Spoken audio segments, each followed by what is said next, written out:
if you're thinking about buying one of these homes in the Inland Empire, then you're definitely going to want to check out Upland because it has a bunch of different neighborhoods that you might consider. And by the end, you're going to know whether Upland is a place that you should decide to move to, or maybe not. Maybe it's not for you. So where I'm at right now is downtown Upland, and this area here has a lot of shops, a lot of bars, a lot of restaurants. They do farmers markets here. And if you live in this neighborhood, then you are walking distance to like coffee shops and donut shops and things like that. They have a lot of outdoor dinings. They do the Lemon Festival. The only issue is that the homes here are older. This is where they started building and developing, whatever, 100 years ago. So these homes are a little bit older, which means more maintenance, more upkeep, smaller bedrooms, things like that. Here are some examples of some homes that are for sale right now. Now, by the time you watch this video, it's probably not going to be like this. So these prices are probably not going to be the same by the time you watch this video, but it's something to consider if you're looking to buy out here. Another benefit is that you are close to like the major highway, so you could jump on the 10 freeway, head out to LA or Palm Springs or wherever the 10 needs to take you.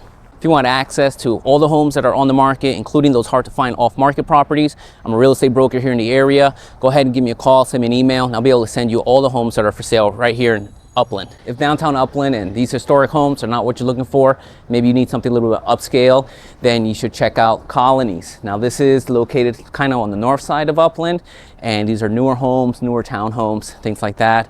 HOA community, what does that mean? That means you have more rules, regulations, you can't paint your house and things like that. If you're in one of these townhouses, then you definitely have to abide by the HOA rules. So the good news is that they're newer homes, newer shopping, newer amenities. The Colonies has a bunch of shops there, so you could almost walk, but I don't see anyone walking through this neighborhood. So you'll jump in your car and drive over to the shopping center and get all your shopping done. It's just like, I don't even know, 50 to 100 stores. So everything that you want to buy is available, like a 2-minute drive or something like that. So some of the problems you're going to run into is that this is a major shopping area, so you're going to get a lot of people outside of this area driving in, so you're going to run into a little bit of traffic. Also, the 210 freeway is right up the street, so anyone who wants to access that is going to be driving through your neighborhood to get there. And if you like the info that I'm giving you and you want to know more information on the different cities that we cover here in this channel, go ahead and subscribe. And if you like what I say, go ahead and hit that like button. So now let's move over to North Upland. You're going to have bigger homes, more land, bigger houses. What does that mean? That means more expensive. The good news is that these homes are like on these tree-lined streets, so it's a lot nicer. You're closer to like wilderness parks and things like that. Now the downfall is that you're not as close to, let's say, the major shopping like you were in the Colonies, or walking distance to anything like in downtown if you live there. So yeah, you got to jump in your car and go to, you know, the shopping and your supermarkets and stuff like that. So everything's a little bit more spaced apart here, but it is quieter. So if you're saying, well, I want some space and I want peace and quiet, then this neighborhood might be for you.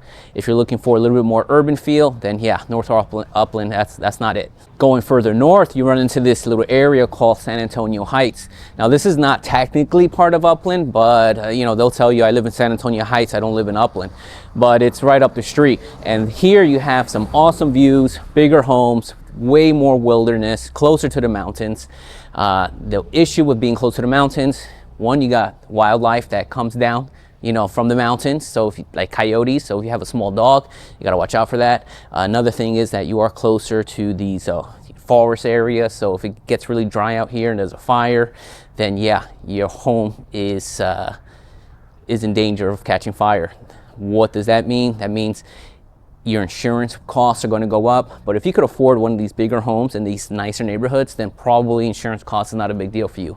But if you're on that cusp, then yeah, keep in mind that yeah, insurance is going to go up. Another neighborhood you're going to want to consider is one of these gated community golf course neighborhoods that exist here. This is where it's located. This one is Upland Hills, private golf course, gated community. You need your code to get in. There's cameras probably everywhere. Yes, HOA, so there's extra dues.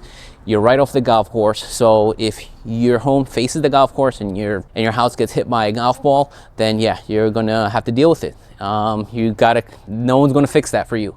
You have to have known you are on a golf course and golf balls are going to be flying by your house.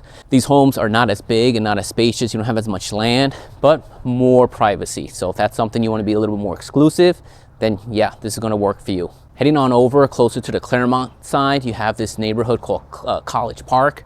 And it's called that because the colleges are like literally like 5 minutes away. The good news is that they're building a bunch of new homes. So if you want something new, you can, buy something there. They're more affordable because you get less land. And if you work at those colleges, because that's a big employer out here, or their Claremont colleges, then you're only like 5 minutes away from, going to work, which means no highway. You just cross over like a few blocks and you're there. Those are some of the benefits. Some of the downfalls is that this area has a lot of quarries, which, I grew up in New York, so we don't have that out there. And in the Bronx, there are no quarries. These big, giant dirt pits, which I don't think are ever going to get filled because they're like massive. And that's where, I guess, we get cement for bridges and stuff like that. The other thing is, it's not going to get as populated, right? So if you have all these big, giant pits, you can't build houses there today, and it'll be less populated. Now, I may be giving you a lot of information, so if you need more details on what's going on, go ahead and give me a call. I'm here to help you guys out, so reach out. Now, the last neighborhood I would say you want to consider is Magnolia Park. In my opinion, it's probably got to be the best entry level to Upland. It has nice size homes, 3-bedroom, 4-bedroom, 5-bedroom sometimes, nice yards. You don't always have to jump into an HOA. When we go through these neighborhoods, they look really well kept, and the homes for the most part are well kept. Now, sometimes you're going to find some homes that aren't as well kept as they should be, but that could be a deal for you if that's something you're into. There are some pluses and minuses to buying these fixer-up homes. A lot more minuses than pluses, I'll tell you that much. The home I bought needed a whole renovation, and I was like a pain in the butt. So I'm not going to really promote that too much. Better turnkey than anything. Of course, do your home inspections and stuff like that. Magnolia Park area has some great schools. You're close to the wilderness if you want to go hiking and stuff like that. You're not too far away from from shopping and jumping on the freeway and going anywhere you want. In my opinion, that's probably the center point of where I would start looking, and then go out from there depending on your taste and what exactly you're looking for. If you still don't know which city to look into, I did a video on Rancho Cucamonga, which is right next door. Go ahead and check that video out now. And if you want more info on more cities and what's going on in the Inland Empire, go ahead and reach out to me. Until then, I'll check you guys out.